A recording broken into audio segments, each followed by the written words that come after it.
ഭക്തി നിർഭരമായ അന്തരീക്ഷത്തിൽ വീണ്ടും ഒരു മണ്ഡല മകരവിളക്ക് തീർത്ഥാടന കാലത്തിനാണ് തുടക്കമായത്. രാവിലെ വൈകുന്നേരം 5 മണിക്ക് ശബരിമല നട തുറന്നു. ക്ഷേത്ര തന്ത്രിയുടെയും മേൽശാന്തിയുടെയും നേതൃത്വത്തിലാണ് ശബരിമല നട തുറന്നത്. ശബരിമല മേൽശാന്തിയായി ഇ ഡി പ്രസാദും മാളികപ്പുറം മേൽശാന്തിയായി MG മനു നമ്പൂതിരിയും ചുമതലയേറ്റു. അല്പസമയം മുമ്പാണ് സ്ഥാനാരോഹണ ചടങ്ങുകൾ ശബരിമലയിലും മാളികപ്പുറത്തുമായി നടന്നത്. വലിയ തീർത്ഥാടന തിരക്കാണ് ശബരിമലയിൽ അനുഭവപ്പെടുന്നത്. ആദ്യ ദിവസം തന്നെ തീർത്ഥാടകരുടെ ഒഴുക്കാണ് ശബരിമലയിലേക്ക്. 30,000-ന് മുകളിൽ തീർത്ഥാടകരാണ് ഇതിനോടകം തന്നെ ശബരിമലയിൽ ദർശനം നടത്താൻ എത്തിയിട്ടുള്ളത്. ഈ നടപ്പന്തലിലടക്കം തീർത്ഥാടകരുടെ വലിയ നിരയാണ് ഇപ്പോഴും ഉള്ളത്. നാളെ പുലർച്ചെ 3 മണിക്ക് ശബരിമല നട തുറക്കും.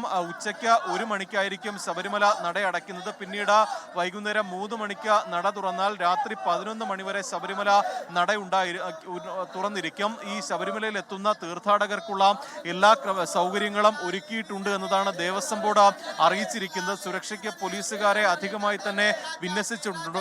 കൂടുതൽ തീർത്ഥാടകർ എത്തിയാൽ അതിനനുസരിച്ചുള്ള ക്രമീകരണങ്ങൾ, തിരക്ക് നിയന്ത്രിക്കുന്ന കാര്യങ്ങൾ പോലീസിന്റെയും ദേവസ്വം ബോർഡിന്റെയും ഭാഗത്ത് നിന്ന് ഉണ്ടാകും. നാളെ പുലർച്ചെ 3 മണിക്ക് പുതിയ മേൽശാന്തി ഇ ഡി പ്രസാദ് നമ്പൂതിരിയാണ് ശബരിമല നട തുറക്കുന്നത്. ഇന്ന് അത്താഴ പൂജയ്ക്ക് ശേഷം ഹരിവരാസനം പാടുമ്പോൾ ഈ നിലവിലെ ശബരിമല മേൽശാന്തിയായ അരുൺകുമാർ നമ്പൂതിരി പടിയിറങ്ങും. എന്തായാലും മണ്ഡല മകരവിളക്ക് തീർത്ഥാടനവുമായി ബന്ധപ്പെട്ട വലിയ ഒരുക്കങ്ങൾ ശബരിമലയിൽ പൂർത്തിയായിട്ടുണ്ട്.